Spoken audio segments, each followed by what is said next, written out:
Why has Israel taken these extremely brutal kind of moves? India has already recognized the Palestinian state. We were the first non-Arab country to have a Palestine mission embassy over here. It's from for very many years. And I think what the Trump administration is doing now is showing the Gulf Arab states that no matter how much they've invested in the American relationship, in buying arms, in schmoozing Trump personally, it means absolutely nothing. The United States is totally complicit in the Israeli genocide in Gaza.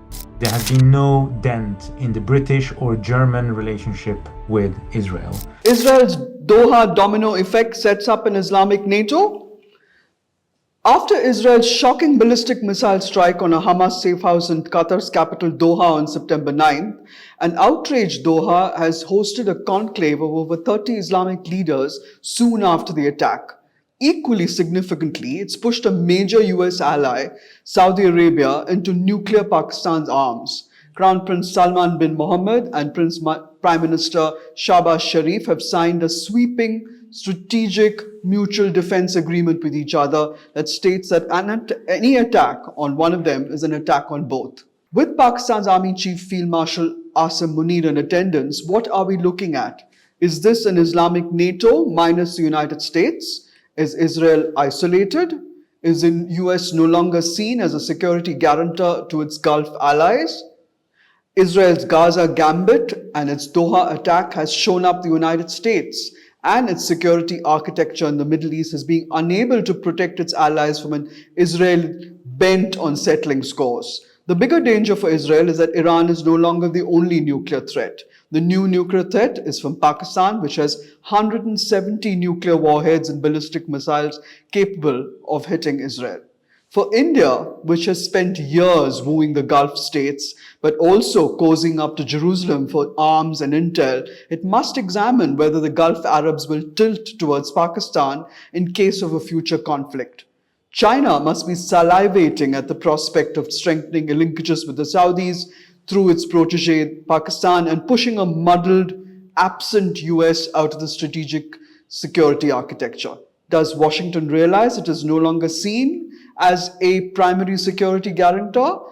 And as it looks the other way, as Israel's tanks move into Gaza City, Israel has announced it is moving ahead with plans to divide the West Bank into two parts. Will Arab neighbors like Egypt, which has mobilized over 40,000 troops to the Sinai border to prevent Gazans from entering Egypt, and Jordan, still smarting from the land it lost in the 1967 war, will they react? Will they widen the war? And the biggest question of all, what is the significance of UK Prime Minister Keir Starmer's announcement after he hosted the President of the Palestinian Authority, Mahmoud Abbas, a day before the US President Donald Trump arrived in the UK?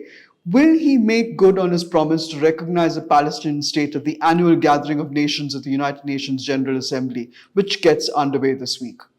Trump has already posted on his Truth Social platform that Hamas is moving Israeli captives around Gaza to use them as human shields.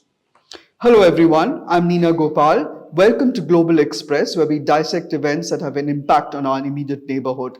Talking to us today on the impact of the international chorus of condemnation on Israel for its Qatar attack and the ongoing Gaza City attack, a panel of experts. Ambassador Talmiz Ahmed, the consummate diplomat with an unerring ability to see through the fog and get to the heart of the story. He served as ambassador to Saudi Arabia twice and to Oman and the UAE. Among his many books, West Asia at War is a must-read. He's now the Ram Sathe Chair for the International Studies at Symbiosis University. Welcome, Ambassador Talmiz Ahmed. Thank you very much. With us today is also Professor Ruzbe Parsi, who's worked extensively on the Iranian nuclear program and is an adjunct lecturer at Lund University in Sweden. A PhD in modern Iranian history, he was previously with the European Institute for Security Studies in Paris and the Swedish Institute for International Affairs. Welcome, Professor. Thank you. May I start with you, Ambassador Ahmed? While the US has now vetoed a UN Security Council resolution that demanded an immediate and permanent ceasefire in Palestine, The General Assembly, when it convenes this weekend, will see a gathering of world leaders that will focus on Gaza and will go ahead and recognize the Palestinian state. It's obviously opposed by Israel and the United States, but the UK and France will back the resolution. I mean, it's been drafted by 10 elected members of the United Nations Security Council. What would India's position be? Because a UN report by the Independent International Commission of Inquiry has already charged Israel with committing genocide in Gaza. Cannot straight away predict to you what the Indian position will be. There have been several resolutions that we have supported and a few others that we have not supported. There is no clear pattern as insofar as the Indian response is concerned. Some of the recent positions we have taken would suggest that we will go along with the global consensus. We accepted at the SCO both BRICS and SCO statements with regard to the Palestine issue were accepted by us. And I think we will very likely go along with this. India has already recognized the Palestinian state. We were the first non-Arab country to have a Palestine mission embassy over here. It's from for very many years. And so therefore, with regard to recognizing the state, we have no issues because and I think we would also go along with a ceasefire because this is something that makes complete sense. But otherwise, I have no clue as to what they will actually do. I would veer in favor of supporting the resolution. So, in the sense that even though it could get blocked by the US, India would still stand by Palestine and the one state and the two-state solution. Resolution is a popular resolution. It reflects the conscience of the international community.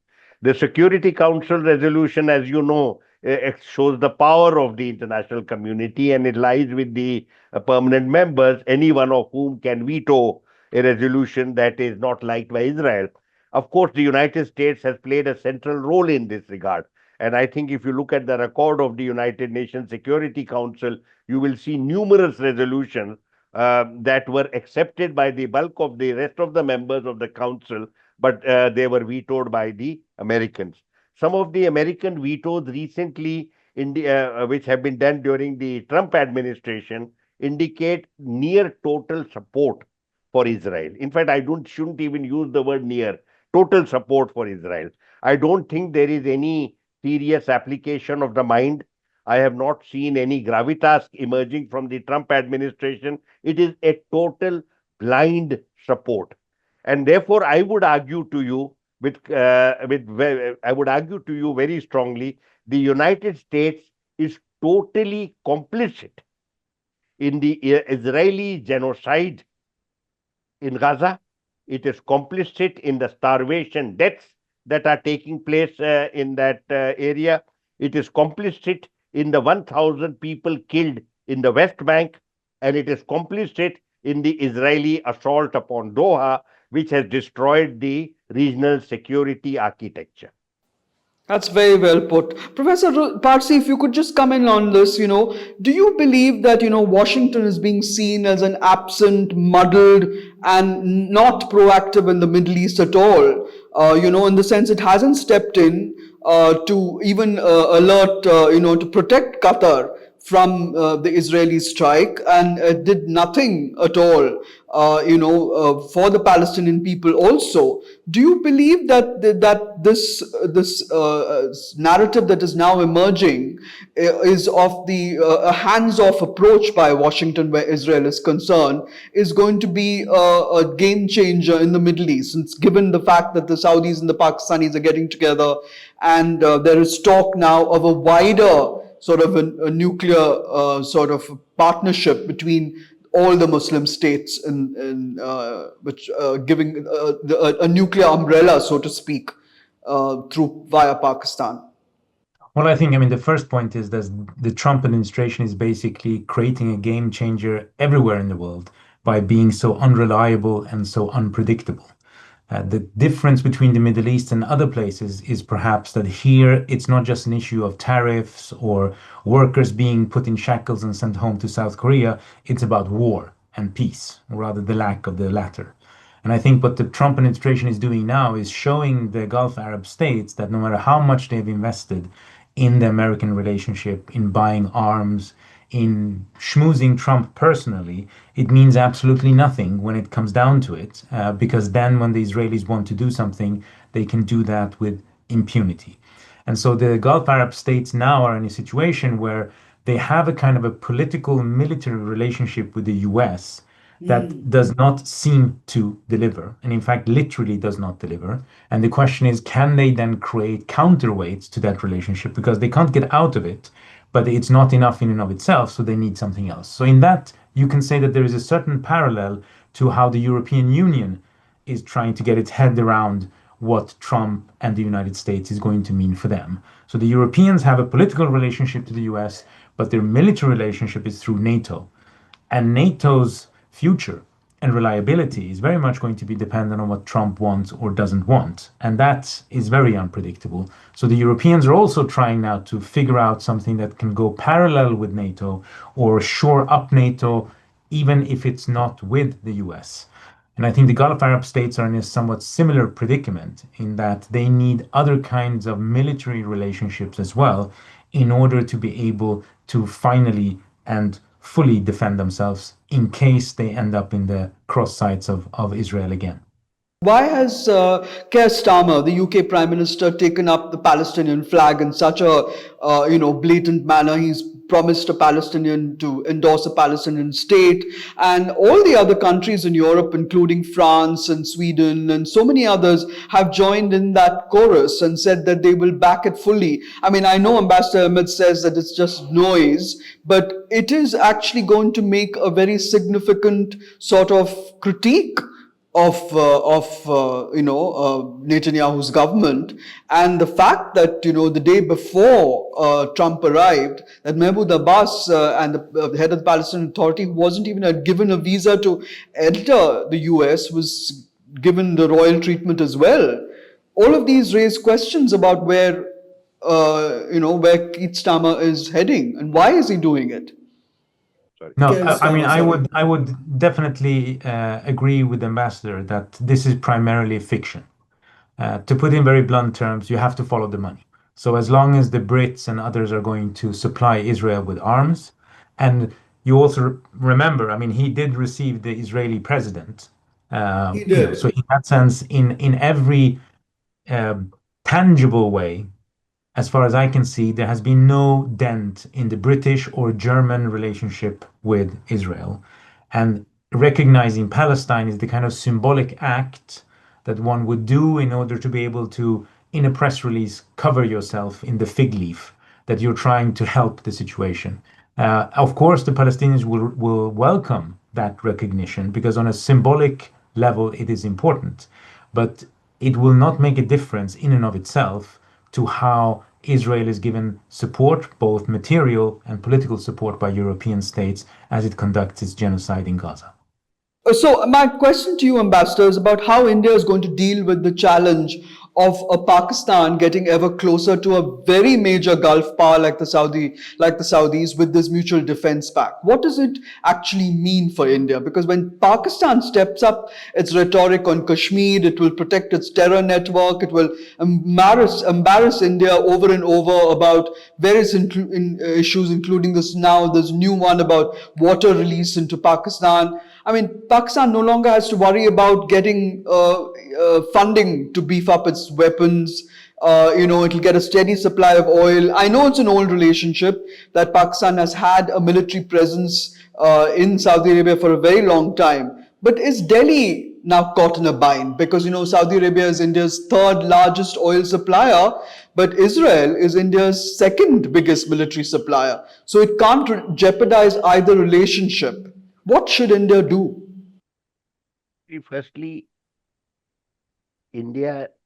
many commentators in India have viewed the Saudi-Pak agreement from the lens of India-Pakistan relations. And many of them, overwhelmingly uninformed about West Asian dynamics, have seen this in a zero-sum scenario. that if Saudi Arabia has done something with Pakistan, it means India has lost. There is Hmm. no such thing. India is not a factor in this arrangement at all. I The see. entire focus of the agreement is to reaffirm a very traditional and a very old Saudi Pakistani defense relationship, which goes back to the early days of the Cold War when they were part of the same Western alliance. The Americans would provide the troops, Pakistan would provide maintenance and training, and where required, Pakistan would also provide military forces in order to give security to the kingdom. And even now, as I speak to you, at the Yemen border, there are at least 1,500 or 2,000 Pakistani soldiers located. They've been there since 2010 when the Houthis and the National Guard had a certain skirmish and the National Guard had taken a lot of casualties. So this is an old and traditional relationship. There it Correct. goes back to the time where you have had very concrete cooperation between them, particularly with regard to the global jihad in Afghanistan, which bonded them. And after the Soviet withdrawal, they worked very closely to boost the Taliban and to ensure that the Taliban were well equipped and politically supported. So there is a sort of background to this. Now, many people have focused on that one line in the joint statement, which says the attack on one is the attack on The the other attack on as both. well. And I Hmm. have said that this is a classical diplomatic mantra, but when actually facing a specific challenge, countries tend to make an evaluation as to where their interests lie. And it is not that there is an automaticity with regard to moving troops, etc., just because of this one line in the agreement. I would therefore say to you, I do not envisage any scenario for the foreseeable future in which Saudi Arabian troops will align themselves with the Pakistanis against India. The Hmm. focus of this agreement is really to give a degree of security comfort to the Saudis. And in that regard, they have now a threat, a possible threat from Israel. They also have a certain concerns relating to the Houthis and their traditional encounters with the Iranians. Though obviously the Houthi, we have had a ceasefire in Yemen from 2022, and the Saudi-Iran rapprochement seems to be holding quite well. So as of now, if there is a real military threat from the Saudis, it could possibly be from Saudi Arabia. So it is a very quick response to a certain situation that emerged very unexpectedly, the near total loss of the United States as a security guarantor. Where Correct. it goes now, we don't know because these agreements get substance over time when they are tested. This is an expression of interest, you could say. Yeah. But where it actually goes, now there are many imponderables here. What is the extent of the partnership? Will Pakistani troops actually be involved? If so, in what situations? Will there be a separate dimension to the military relationship in that Saudi Arabia will actually fund the development of the Pakistan armed forces, which would concern India? There would also be technological cooperation in this regard. Will there be major exercises that they will carry out in the near future? And finally, what is the role of China? After all, China has very close military and political and economic ties with the Pakistanis as well as with the Saudis. So, could we And have a Iran. triangular relationship between them? So, then there is a crucial question which the Pakistanis are hinting at, that this could be expanded to include other Gulf countries so that you could Exactly. really have. And Pakistani sources are talking loosely as usual with more rhetoric than substance about an Hmm. Islamic NATO. You know, the Exactly. Pakistanis, they love to add the word Islamic whenever they get the chance. They had the Islamic bomb, and then there is now the Islamic NATO. Nothing happened about that Islamic bomb, and certainly there is. I see no future whatsoever for the so-called Islamic NATO. I don't think even two or three countries will participate in a joint operation where their armed forces will be put together under a certain so-called command. You know, an experiment was tried out some years ago in the context of the Arab Spring, when there were concerns about Iran and Iranian presence in Iraq and all that. And there were some exercises that took place. And that we've never heard anything about that since then. But there is a Pakistani general sitting in Riyadh, a general with no General army. Rahil, General Yeah, Rahil. yeah, he's got an office, he's got a position, but he has no army. So I don't take any of that seriously. We have a long way to go before we can actually evaluate the substance of this relationship. But should India step up its back channel diplomacy to the Saudis, ambassador? Because it should it try and okay. We are already very close to the Saudis. You know that we have a dialogue platform at the Prime Minister level with the Crown Prince. Our national security advisors have a separate dialogue platform. External Affairs Minister has his own dialogue platform. We have a robust joint commission where Foreign Secretary leads that. So we already have very substantial channels of communication. Our national security advisor can pick up the phone and talk to his counterpart at any time. We have that kind of a relationship. We also have a defense relationship. Our armed forces are in touch with each other, and numerous engagements have taken place in this regard. You know where we should really be engaging? Yeah. Pakistan. Okay. Pakistan. I would say that a very major change is happening right in front of our eyes. Today, actually, you can't even distinguish South Asia from West Asia, given that Pakistan and Afghanistan and Iran are so deeply involved with what is happening. The kind of very comfortable divisions we used to have between the Gulf, South Asia, Yeah. Gulf, West Asia, North Africa, all of those have gone. I would say to you something that India's crucial interests are involved both in the stability of South Asia and the stability of West Asia. And we need to be actively engaged. And if I were to give you a blueprint, this would be number one, engage with Pakistan, engage with all the other countries of South Asia, give up hegemony, give up intrusiveness, and strengthen the SARC. That's very Secondly, interesting. become a major role player in West Asian diplomacy. Work hard with the countries concerned, possibly through the bilaterally, if I mean on your own, possibly through the RIC or some other platform. But you must be engaged. What you are doing today, what we are doing today, Fortress India, focusing on the domestic, totally neglectful of what is happening just next to us, which is why other countries are so busy with each other. They're India stepping is a into the credible vacuum. presence in West Asia, as you well know, having been there for all those decades, and which I know, and we are partners in this regard, that there has to be an Indian presence. Now, you can't have it just like that. You can't have knee jerk reaction. I would Yes. recommend two approaches, two principles guiding our approach. Number one, a moral compass. We must be Yeah. very clear what is our moral purpose in this regard. And number two, a strategic vision based on gravitas, based on reflection. And only then we should become active in the region. You can't just sit at home in New Delhi and pretend that things will just go your way because you wish it. That's not going to happen. A Professor. serious development has taken place in West Asia as a result of number one, Israeli assaults upon the region and the mass genocide it has taken place that has taken place. Total U.S. complicity in this regard, a total feebleness on the part of the European Union to have any moral position or political position here, and a very potentially very active China-Russia involvement. And there is no India. This is the time where we should get in and we should be pushing matters ahead. We should be, as they say, we should be a player. If you're going to win Yeah. a game, you first have to be a player. You can't be sitting as a spectator.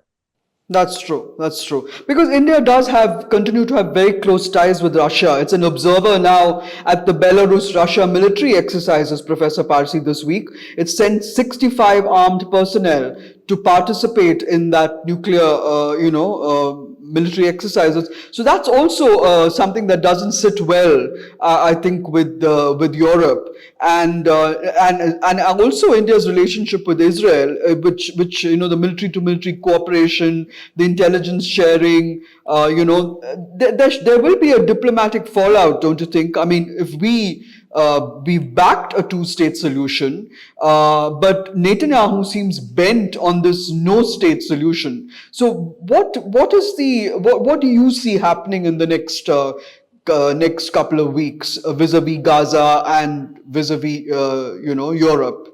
As the ambassador said, I mean, the European credibility when it comes to these issues right now is very close to the mathematical definition of zero, both because they cannot seem to unite themselves on any particular line to begin with, let alone then affect it by simply taking decisions on that. So you're seeing this discrepancy both between what the Commission does and what the member states do, what the External Action Service, which is the closest thing to a foreign ministry Europe comes, says, and then what the European Union does. So in this regard, I think we have two semi-fictitious elements that are being bandied about. One is the two-state solution, which, in practice is no longer feasible, has not been for a long time. But it's very difficult today to maintain that fiction, except if you're sitting in Europe, because then it's a political necessity to do so. So that's one. And the other one is, of course, that no one wants to take responsibility for having agency with which you could try and stop what's happening. So in Europe, everyone blames the Americans and say the Americans are the only one the Israelis listen to. The UAE, for instance, for a while would claim that it now can get the Israelis to pick up the phone because of the Abraham Accords. But that whole thing has also fallen apart in that the Israelis literally don't pick up the phone, and secondly, don't care enough to not attack a neighbor of the UAE. So in many ways, all of these things are still on the table, not because they are viable, but because no one wants to spend the political capital to come up with something else, something that could be viable, something that they would be willing to invest in. Professor Parsi, but Iran, for instance, now is also up, the creek without a paddle, so to speak, because of Chabahar, and the US canceling the whatever they had promised in the past.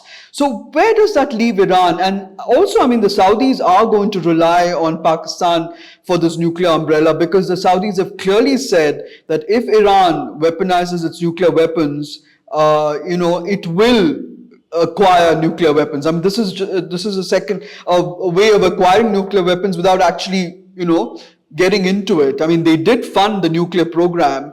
So did Iran. They both backed, Pakistan's nuclear program in the past. So where does this leave Iran, Professor Parsi? I mean, I'm curious to see where it goes.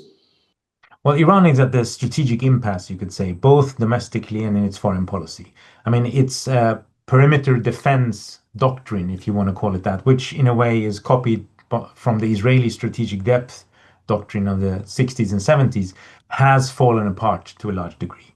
Hezbollah is still around, but its strength and ability to actually act is put in question, and that is in a sense enough. The fact that Israelis do not fear Hezbollah means that Hezbollah is not going to be a deterrent, and has proven itself not to be a deterrent because of the attacks we saw in June. So Iran is now at a point where it has to rely totally on itself and its missiles to try and deter Israel. And I don't think it's sufficient. It's not going to work. As long as Iran does not have an air defense, it will allow the Israelis to attack more or less when they want.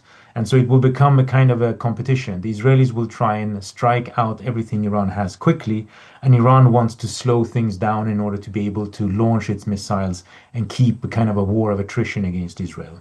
But that dynamic is still, in a sense, pinned on what the Americans will do or not do. That is, to what extent will the US be dragged into yet another short war, as promised so by Netanyahu? Or will the MAGA crowd, which has been very vociferous in its opposition to the US being involved in further military adventures in the Middle East, hold Trump back? So far, they have not. But they have shown that this is not the kind of line that they're willing to follow or pursue. Domestically, Iran is also in big trouble, because what has been proven, in a sense, is that as long as this state has a kind of a low intensity war against its own society in terms of enforcing a hijab and so on, it cannot rely on support from society when attacked by outside forces. So here also they have to do some recalibration if they want to be able to get some kind of support, not legitimacy, but some kind of support. But what about its nuclear arsenal, Professor Parsi? Where does that Iran doesn't stand? have a nuclear, yeah, it doesn't have a nuclear arsenal, and it's put in question now whether it's even capable of taking its nuclear program into weaponization.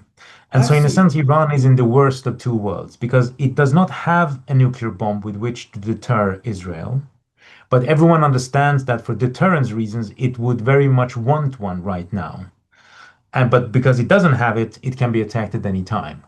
And the underground nuclear facilities which they have in Fordo, and are they not? Well, this is a kind of a very absurd theater because if you listen to Donald Trump, the program has been obliterated, which was Uh, in a sense his excuse for being able to keep the war short.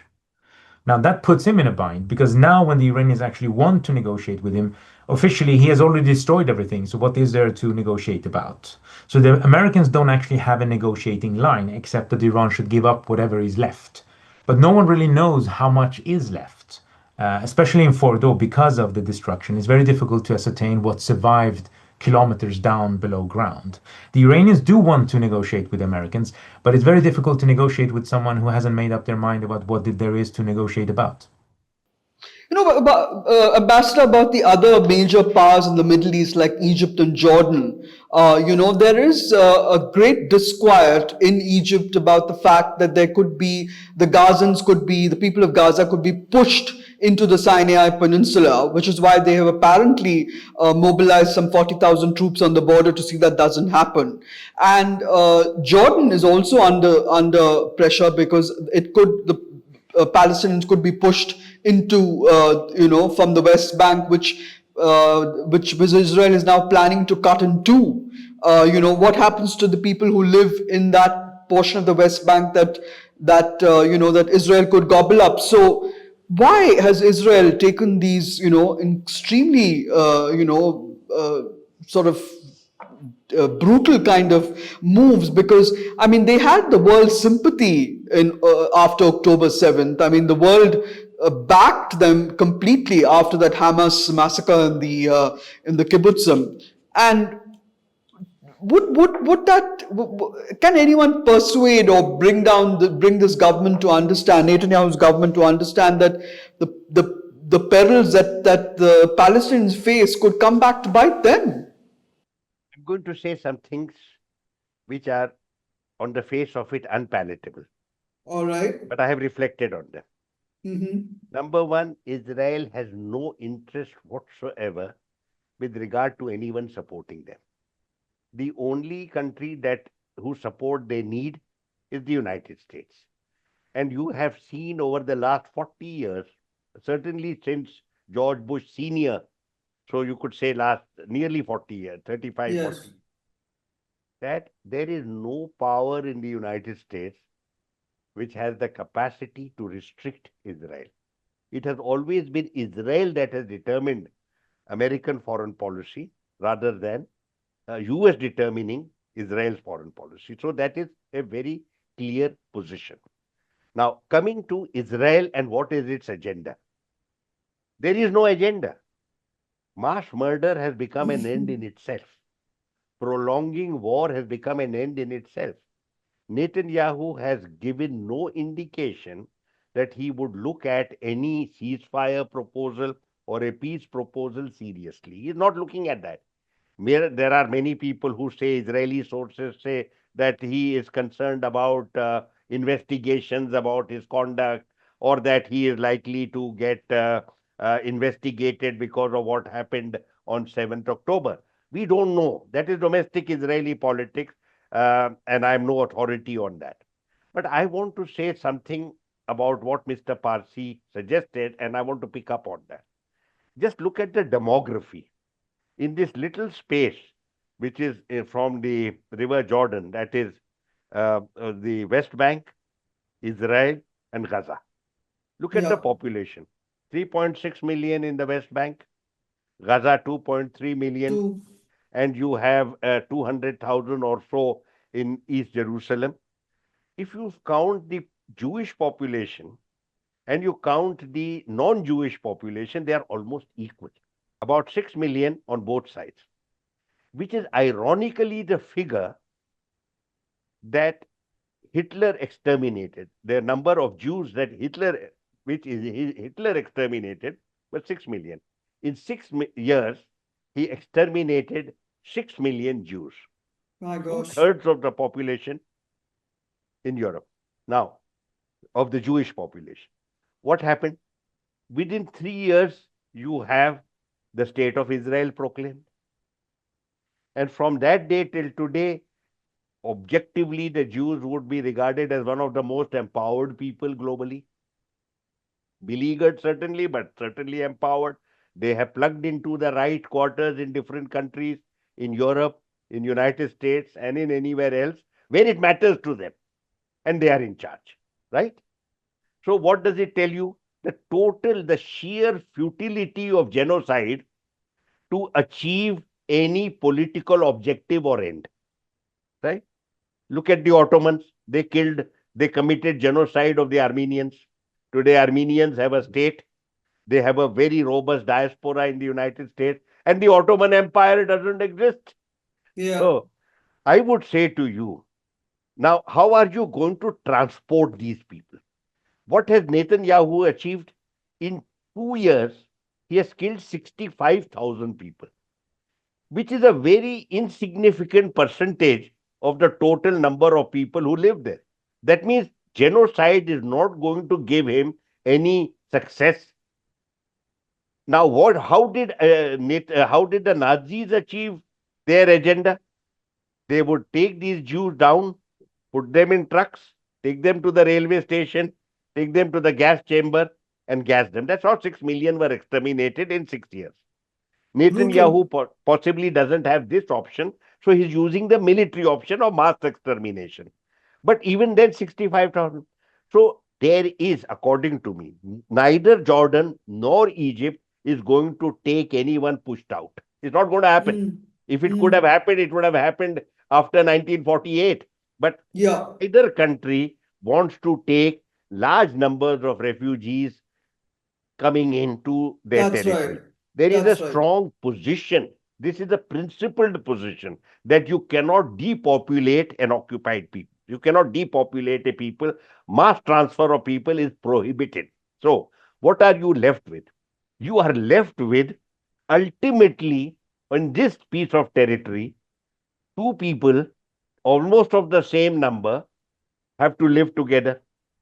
You can either have two states where you have side by side two viable states over some and they live together happily ever after, or you have one state.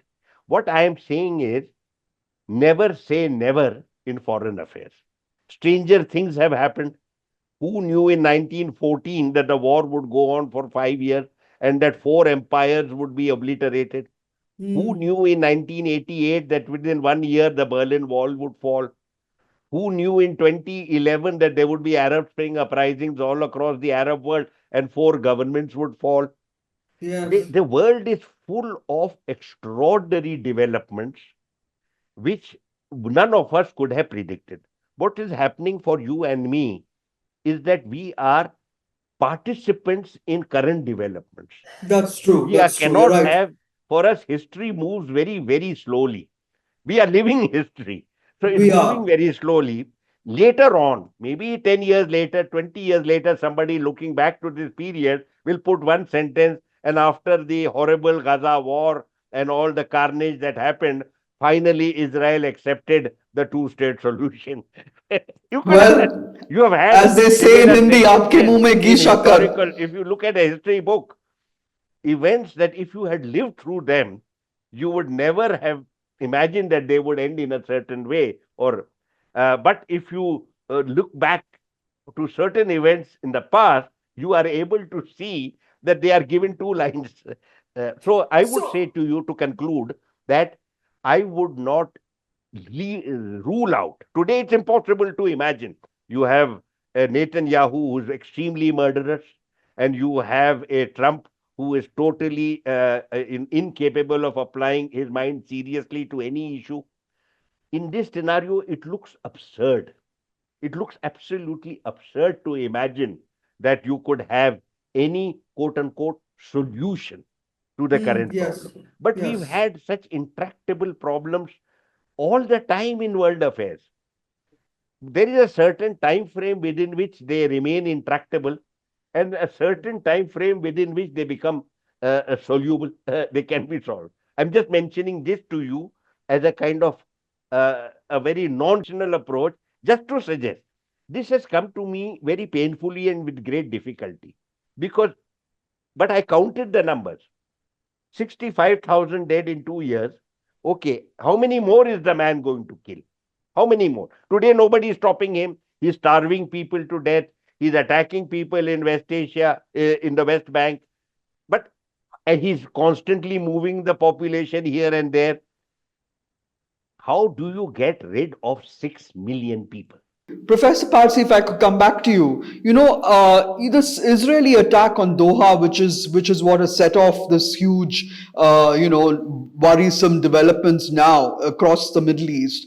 Was it to derail the Qatar and Hamas agreement, that Qatar and Hamas had agreed to a deal? Was it deliberately done because of that? Because I believe reports suggest, we don't know whether this is fact or fiction, that Qatar's Amir, Sheikh Tamim bin Hamad Al Thani, actually met with the US envoy Steve Witkoff, and they are believed to have discussed with Hamas a ceasefire plan in Gaza, including the release of hostages. Do you think this was the reason that Netanyahu went into Doha, not just to attack Khalid al-Hayya and other people there? It was basically to stop any peace deal being struck with Hamas.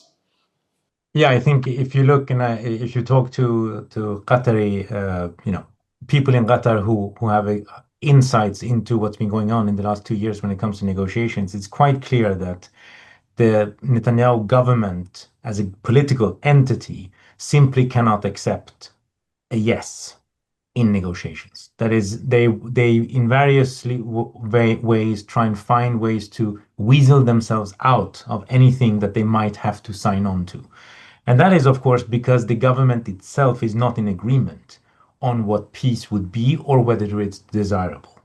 So leaving aside the fact that Netanyahu himself don't want things to go back to anything that looks like normalcy because of his own political problems, the two most vociferous members of his government, the far-right members, Smotrich and Ben Gvir, are very explicit and have been from the very beginning that Gaza is not to be given up. So in essence, there is nothing that even the Israeli negotiating team could come back with that they would accept. So the idea that, if Hamas gives up and gives up all the hostages, the war will end, I'm not actually convinced by that, because I think this Israeli government wants this to continue because they want to take Gaza, and they're not interested in the population of Gaza. They want the real estate, as Ben Gvir put it the other day. So I think in this sense, this was just another way of derailing negotiations that the Israeli government officially themselves claim to be very committed to. Now, this is one issue. But the other issue, which again goes back to the United States, which I think has repercussions globally, is that Americans are now involved in two different negotiations where they countenance Israeli military action during the negotiations, and they pretend as if it's raining. One was on Iran, where they ended up participating, and the other one is on Gaza, where they are pushing Qatar to continue help negotiations between Hamas and Israel. And then the Israelis attack the very people they're supposed to negotiate with. And the Americans say it was unfortunate, I'm quoting, unfortunate, but killing off Hamas is, quote, a worthy project, end of quote. So leaving aside the fact that the minutiae of the negotiations themselves, the Americans are basically undermining any credibility they have when it comes to these issues. Well, basically, the Americans are giving the Israelis a very, very long rope. And they're going against the entire Arab and Muslim world in backing Israel in the manner that they have. But could the opposite also be true? Because, this Marco Rubio, the US Secretary of State, who flew to London to join Trump on the UK visit, is supposed to have given Israel the green light to continue with this devastating incursion. and to continue Gaza. Do you think that the Americans actually back that as well? I mean, not the Americans, but I mean, the Trump administration actively backs the genocide? Well, I This is mean, they are in material support of it. So, in that sense, the nuance is almost irrelevant. But I would say that if you look at the way that they yet again vetoed the Security Council resolution and so on, it's quite clear that there is no kind of lever that they're willing to pull in order to influence or stay the Israeli hand, as it were, when it comes to operations in Gaza. So in that sense, they're giving full support and material support to what Israel does. That is very interesting. But so Israel basically cannot be forced back from this Gaza genocide, is what both of you say, Ambassador. And that this humanitarian disaster and this catastrophe will be ongoing for some time to come. But Netanyahu himself, I mean, and the people of Israel, there is an opposition within Israel to this the Gaza genocide. I mean, there are people who are saying that we want the hostages back, but at the same time, this killing has to stop. I mean, there are people who've made demonstrations in public, stage demonstrations in public, and so on. Ambassador, do you think that that kind of pressure on Netanyahu could have some kind of an impact? no, not at all. The voices opposing the war are almost negligible. 70% or 80% favor the continuation of the war. It's only the families of the hostages who are concerned. As far as Netanyahu is concerned, almost every policy that he has done has been aimed at directly endangering the hostages. I mean, the way you tried, he said, I tried to kill the Hamas leaders in Doha. It is basically you are begging the Hamas in Gaza, please kill those hostages and get rid of them. He has shown no sensitivity whatsoever with regard to the hostages. He has no interest whatsoever in saving a single life.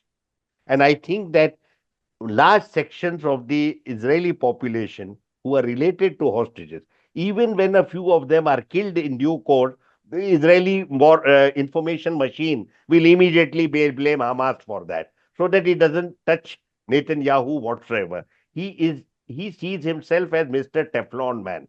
He is not going to be affected by anything that anybody may do. I want to raise 2 points here which pertain to American domestic politics. The On the face of it, the total support that Donald Trump is giving Israel with regard to its war machine, warlike character, it is not different from what Biden was doing. But in the case, he was as ineffective. But having said that, in the case of Donald Trump, the support of the Christian evangelists, also called Christian Zionists, is crucial. They are his support base. And many of the people who surround him, who are his counselors, and the Secretary of State, Secretary of Defense, for example, then you have the ambassador in Israel, they are directly Christian evangelists. Trump also had in his first term Christian evangelists. So the influence of Christian evangelists is very clear. And they totally oppose any vacation of any territory into the hands of Palestinians. Their, their messianic vision involves the removal of all non Jews, not for any benign purpose, because once the Jews are there and you have the war against Antichrist, which is now linked with Muslims. Finally, when the Jews construct the third temple, you have the second coming. So for them, the second coming is expedited even as Israel cleanses this territory from the river Jordan to the Mediterranean, the territory known as from the river to the sea. If Yes. it is cleansed of non Jewish people, it expedites the second coming. This is the first point. But this is now challenged. You see, today you have in the United States not a right wing government, you have a far right government. It's a very different animal compared to what you had in Trump 1. Trump 1 were, compared to the present lot, moderate. Christian evangelists were very influential at that time. The far right are extremely xenophobic, extremely racist, extremely violent. And they are his supporters. Many of them participated in the attack on the Capitol. Many of them are anti Semitic as well. They are reviving anti Jewish positions. So Trump has, if you see his posturing, he is sometimes, many of the tropes that he uses are actually anti Semitic. So I'm going to just flag this point that there are so many new things happening in the US domestic politics that we have to keep an eye on. And if there is any change in the American political posture vis-a-vis Israel, it will come from the far right. Now, there is another thing which I must moderate myself, that depending on the far right is not the best thing in the world. Yeah, Particularly in Europe, the far right, in order to rehabilitate itself, actually has been amenable to Israel. Though they hate the Jews, but they are amenable to Israel. And Israel is reaching out to the European far right. So we have to watch these. These are political trends in flux. They have yet to settle down. They are too many changes are happening. But watch that's the right. murder of Kirk. Kirk. Charlie represented a very significant element of the far right. And he praised Israel, he called himself a Christian Zionist, but at the same time, crucially criticized Israel as well, even holding Israel responsible for 7th October by saying that the government asked the army to stand down. There was on the social media, there was a very powerful activity which said that Israel killed him, just as they My say the gosh. far right that Israel caused 9/11. Now, Israel, which is why Netanyahu and all the top Israeli leaders had to pay public tribute to the memory of Charlie Kirk because they were being accused of murdering him. So there are very funny, very strange trends taking place in the United States with Donald Trump at the top. There could be the emergence of some counter influence. Evangelists are very powerful, and I have not seen anyone challenging them just yet. That So they it's the want Jewish cleansing. lobby and the evangelists which are Yeah, that's working the in evangelists, the tandem. Christian Zionists and evangelists. The evangelists who support Israel blindly and totally is a convenient word, Christian Zionist. Very Not every interesting. evangelist supports this extreme thing, but their vision is of a cleansed territory, Yeah. the Israel of old times, of the Bible, because they read the Yes. Bible in a certain way, and therefore they have this. So they are still very influential, and people around him, they see visions and they see the signals of the second coming. But the far right in the United States is now showing signs of being anti-Semitic, Very and we will interesting. watch that. So that is the Very one interesting. trend I would flag at this point. If that is the only one That that can stop potentially this. has the capacity to change Donald Trump. Having said this, I must repeat my old point. I don't see anything serious coming from President Donald Trump. I personally don't take him seriously. I don't think he's a serious person. He's totally self consumed, more fond of posturing than in any kind of serious policy making. Okay. Professor Parsi, if I can come back to you, and the point about the Pakistan Saudi Defense Pact, if you just take a fresh look. I mean, despite this earlier rivalry between Iran and Saudi Arabia, and to a certain extent, the differences between Islamabad and Tehran over the free run given to terror groups that attack Pakistan's armed forces from across the porous Iranian Pakistan border. Could there be a potential Saudi Pakistan Iran triangle, as some experts are predicting? Well, I think their relationships are rather different to one another. And I think we need to be careful about that they are forced together by shared or mutual suspicion towards others. That in itself can be a first momentum for some kind of integration, but it is not sufficient. So basically, to put it in very simple terms, the fact that they might all be afraid of what Israel can do being condoned by the US does not, in and of itself, translate into a closer relationship between the three.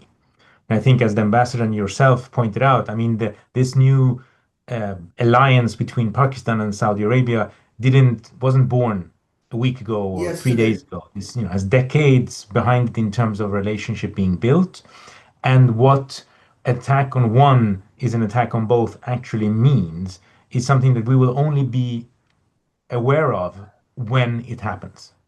It's a bit You're like right. the paragraph 5 in the NATO clause 5 in the NATO treaty, which everyone invokes as the cornerstone of that relationship. But until it is actually invoked, and we can see how many of the signatories will actually put their blood and money where their mouth is, only then do we know if that alliance actually means something. So at the moment, it's a symbolic act to some degree to both show Saudi domestic audience, but also the Americans, that we have so far, perhaps to a large degree, put all of our eggs in your basket, but nowadays we're going to spread them around. We But you have a know, there's better relationship also with China, and now with Pakistan, we're going to build this. Then we'll see whether they manage to build something. But Qatar is also a long-time US ally. I mean, it's got the largest, military base in Al Udeid base, in the region. Now, how does that, will that change at all, or will Qatar continue to keep its relationship with America, the way that Britain pandered to Trump during his official visit? Will Qatar do the same thing to the United States from now on, given what happened? Well, I think it was almost visible to see the great frustration of Qatari politicians and representatives after the attack, the Israeli attack on their capital. But I think we also have to remember we talk about the Gulf Arab states as if they are more or less similar, but they're not. I mean, They're Qatar not. is a small state with a couple of million at most, including the expats, while Saudi Arabia is a country of what 25, 30 million people more. So and a totally different geography. So I think the Saudi self-perception, and also I would put in terms of objective terms, their idea of their agency, their ability to act and do what they want, if you want to put it in those terms, and get away with it, is larger than what Qatar believes itself to be able to afford. I don't think neither country is going to give up their American relationship. They can't afford that. In any case, these are relationships built over decades, so you can't just annul them overnight. But what they have become steadily more painfully aware of is that they need so many more relationships with other parts of the world, which then, ironically, to everyone's surprise, I think, are turning out to be more reliable. It's one thing to have other relationships, but what you're also now seeing is that they understand that all those decades with the US might actually not amount to much, while these sometimes newer, fresher, not as elaborated relationships might actually be more predictable, at least, than the one with the US has been in the last couple of years. Concluding remarks, Ambassador, because we're reaching the end of our time. Would you like to say? Because this, even Abu Dhabi has summoned the Israeli ambassador and said any attack on any GCC country is a collective attack on the GCC. So the UAE is also very wary of what's going to happen. The simple point is that the West Asia that we knew is fading away. The 2 years of conflict in Palestine have placed Palestine in the forefront of issues to be addressed, but has also shown that Israel is not subject to any restraint. Simultaneously, you have seen the collapse of any credibility that the Americans might have in terms of their strategic value. They do not. And I think even when we tolerated Biden, Biden seems a mountain of sanity compared to what we have today in the White House. And therefore, the credibility is extremely low, both in terms of action and in terms of posture. So I think that now with the assault upon Doha, I have argued and continue to do so, It was a deliberate and calculated act to basically convey to the region symbolically that Israel is the regional hegemon Yes. and that military Very hegemon, well put. and that no royal family, no palace, no military facility, no industrial facility or oil facility is entirely safe from them. It's a signal. Mm. There is no imminent threat from them to anyone, basically signaling that and they have also indicated simultaneously they have no interest whatsoever in normalization. Up to now, that was the big American dream, that push normalization. And once you have pushed normalization, Israel can be integrated into West Asia without doing anything about the Palestinians. That has also been abandoned. It is in this scenario of disarray that you find all these regional players scurrying around, trying to see how they can salvage their interests and build up new relationships. The principal role players here will be Pakistan, Iran, Turkey, and Saudi Arabia. We do not know which way things will go. External role players will be China and Russia. As far as I can see, I cannot imagine the GCC states once again subordinating themselves to the American security umbrella, because the umbrella is tattered and serves no useful purpose. I think they will affirm their commitment to strategic autonomy. So, in this atmosphere, you have India.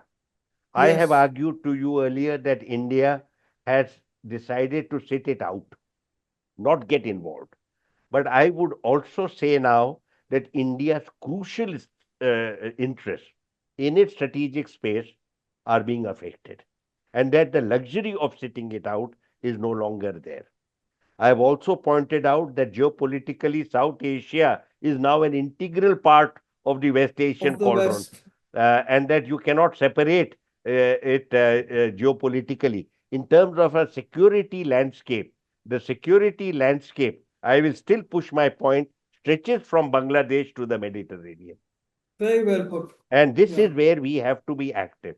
The luxury of sitting quietly in Fortress New Delhi is not going to serve any useful purpose. Long ago, when we had the later Mughals, you have one of them saying, when the Ahmad Shah Abdali's army was coming in, he said, Yeah. Dilli dur ast. They used to say, Mm. Dilli dur ast, when Nadir Shah's army was coming. So, Dilli dur ast was the It's no longer argument given. so. Today, I would say to you, there would be views in Delhi that Riyadh dur ast. It is not. Yeah. They are all close by. Therefore, the security of South Asia and the security of West Asia, and indeed, therefore, North Africa, they are one integrated landscape. It's a very broad landscape. But it is in this atmosphere, in this scenario, we have to come up with alternative ideas as to how to bring stability to this beleaguered region. Uh, and that is where the challenge is. And we will need now, if I have had the temerity to argue that the United States is no longer a serious role player in the strategic scenario in the region, it is incumbent upon us to pick up that responsibility. That's We do true. not have the luxury of criticizing someone else and then going home and lying down. We have to be role players. We also in Delhi do not have the luxury of finding fault with somebody else but not doing anything about it. If China expands its zone of influence, builds up relationships with Pakistan, builds up relationships with Saudi Arabia, brings in Russia into the picture, and there is a very strong cabal right there next to us, whose fault is it? That's That's what I true. would ask. Whose fault is it? We always have this bad habit of blaming somebody else when we ourselves don't intervene. And therefore, I would say I'm looking forward to an activist Indian foreign policy, but a foreign policy not active as an end in itself, on the basis of two principles: moral compass and a larger strategic commitment. And I would say the ultimate goal within West Asia, comprehensive security arrangement, and as far as the global order is concerned, multipolar global order. Very, very well put. Thank you, Ambassador. Professor Parsi, if we can conclude with you, I mean, the death toll now has crossed in Palestine, has crossed, 65,000. Some 18,000 children are supposed to have died. The majority of them are women and children. So why, what is our, the prospects before us? I mean, will Iran speak out? Can they work together with other Arab nations to see to it that Israel is has to end this kind of this genocide? How will it pan out? Because there's displacement, there's trauma, there's resettlement. I mean, all kinds of settler expansionism, all kinds of things which are being bandied about. Well, I mean, this is an issue that's not even just about Gaza. It's about the international order or what's left of it and what it will then be replaced with. And as the ambassador said, I mean, it's one thing that we can point out the deficiencies of what exists, but it's also incumbent on us to try and figure out what to do next in that case. And I think in that vein, we should also remember that Israel can do what it does because Europe and the United States condones and supports it. So it's not that the Israelis are impervious. It's that the two powers, I mean, Europe is its largest trading partner, and the United States is its closest military and political ally. And if neither of those are willing to move even a centimeter in the direction of trying to stay the Israeli hand, then of course there is no reason for the Israeli political leadership to stay its hand. It will just continue doing what it's doing.